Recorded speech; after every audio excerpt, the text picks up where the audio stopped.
Hello students, we continue our first lesson network technologies with the point advantages of computer network. Computer network has many advantages today. Information can be shared quickly and efficiently over the network from one computer to another. The cost involved are also negligible. Okay, so first in general, what is the main advantage? For the quick and efficient information exchange. So they have listed the advantages first: faster and effective data transfer. So whatever data we transfer, it is very quickly and reliably on computer network as compared to other medium of information sharing. Means what? Reliability means what? Suppose I am sharing one data from my computer to any other computer. So definitely that data goes to the destination computer with the whatever format it is. The next is resource sharing. The hardware devices like printer, hard disk, etc. connected to one computer can be accessed by the rest of computer devices which are active on the same computer. Not only this, can share the software too. Means what? If suppose one hardware device is connected with one computer in a network, the other computers from the same network can access that device. This is just like the hardware device, even we can share the softwares. Then saving of money. Multiple computers share single hardware device, or all computers can access a single software. This directly save lots of money as separate devices and or softwares are not required. So the previous resource sharing advantage give the third advantage of saving money, because we share the resources, so cost required is very low for the overall setup of the system. Next is access to information on remote computer. Remote means some other computer on some other place.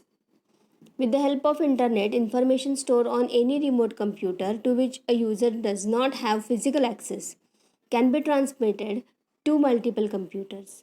This way we can do a number of things like booking tickets, paying bills, etc. while sitting from the comfort of our home. Okay, so accessing information means from the remote computer means what? We are staying at one place physically, and we can access the computer or the machine which is physically far away from us. Like suppose I want to book a ticket, train ticket from Kagal, then there is no need to go to Kolhapur railway station for booking the ticket. I can do it from IRCTC online railway booking site. Okay, so similarly you can do so many work from your home or from your comfort zone with the help of network. Then quick, cheap and reliable communication. Earlier we had to pay a rupee for sending SMS, but these days, with the help of internet network, we can send messages to one another in any part of the world without paying for each message. Service like WhatsApp, Facebook messengers are available without any direct cost.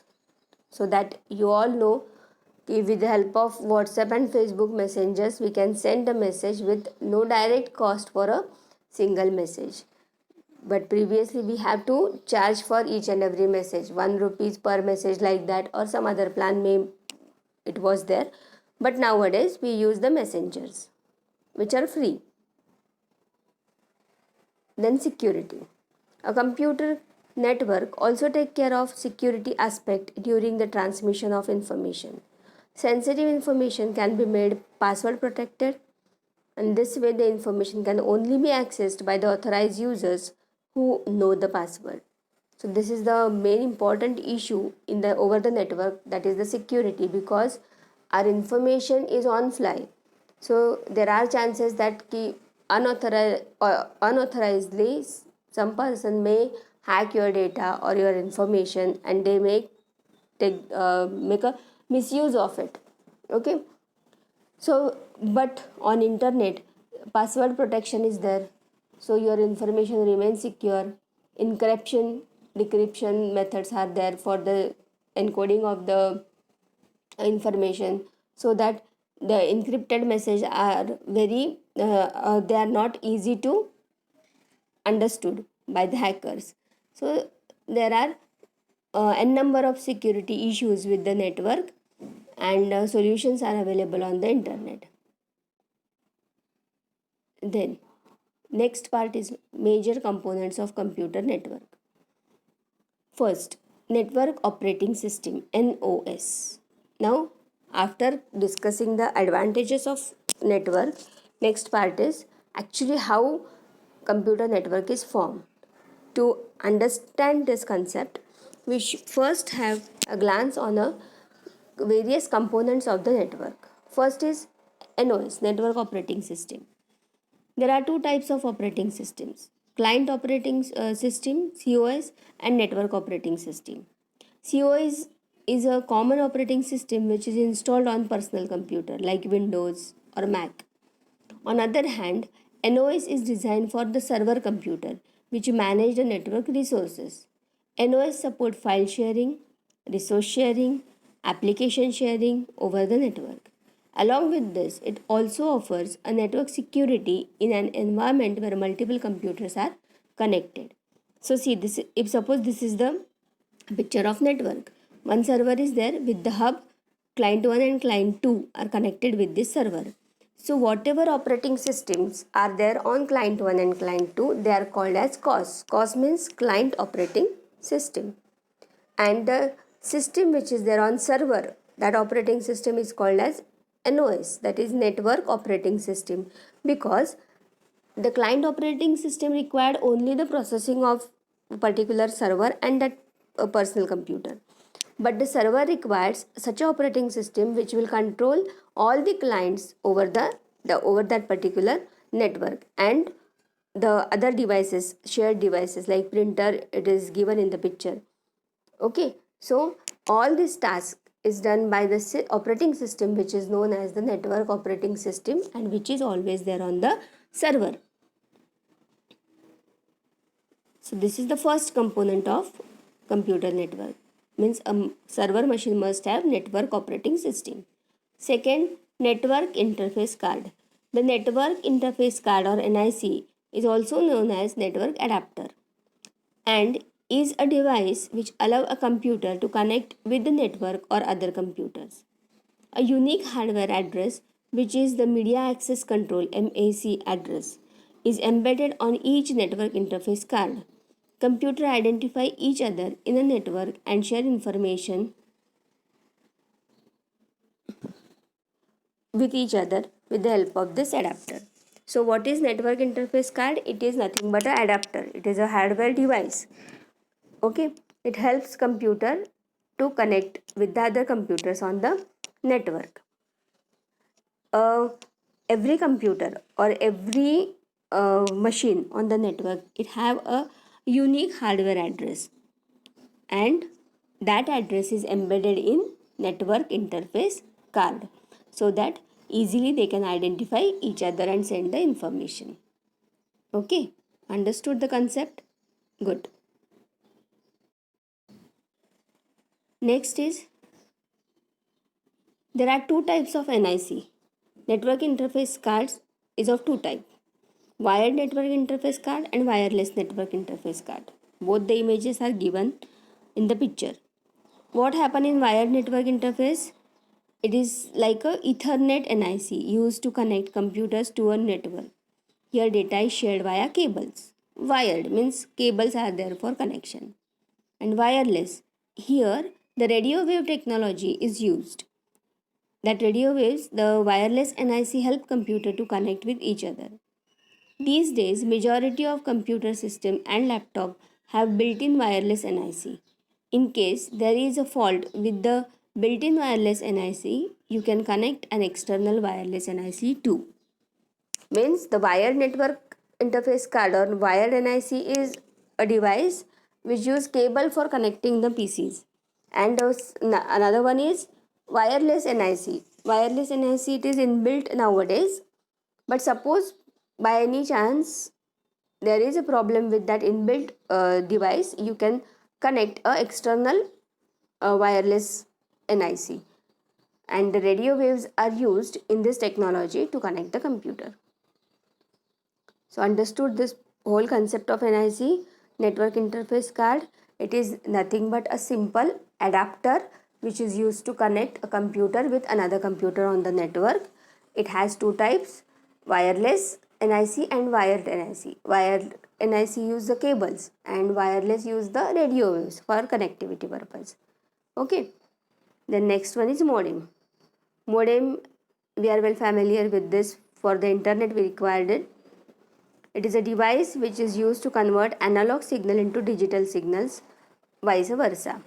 That is why it's known as modulator demodulator, means converter.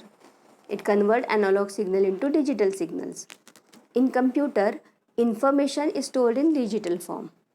When this information is transmitted to network, modem convert that digital information into analog form so that it can be transferred through the cable wires. The receiving computer will also have modem which convert again that analog signals into digital form so that computer can process that information. So this is the simple process of modulation and demodulation. See the picture here. Computer A is there, computer B is there.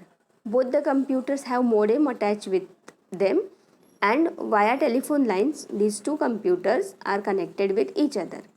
Computer knows the digital information or digital signals.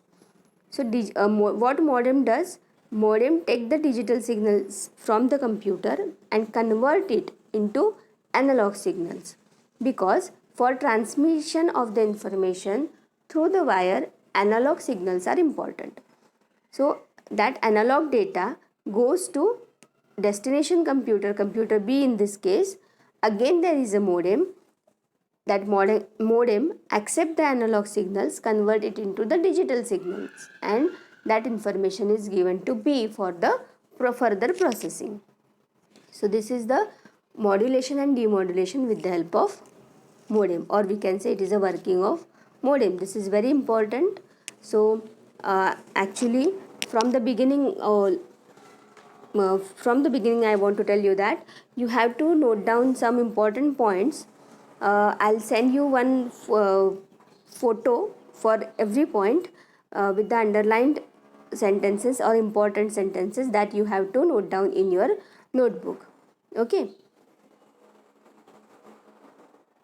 Now next is hub and switch. Hub and switch are network hardware devices that connect device in a network. By seeing this picture you come to know that, see, these are the various sockets given. Here we connect the LAN cables, or here we can connect the number of machines. Hub means a group. The difference between both of them is in the nature of transmitting data.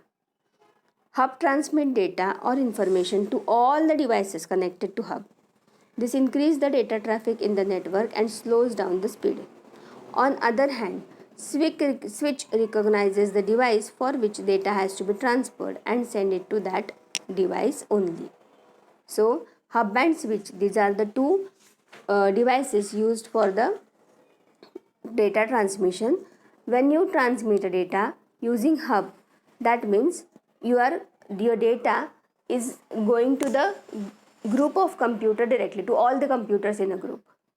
But when you transfer data with the help of switch, then only the data which is transferred to the specific computer, only that computer is getting that particular data. No other computer receives the data. Understood? Hub and switch difference? Yeah.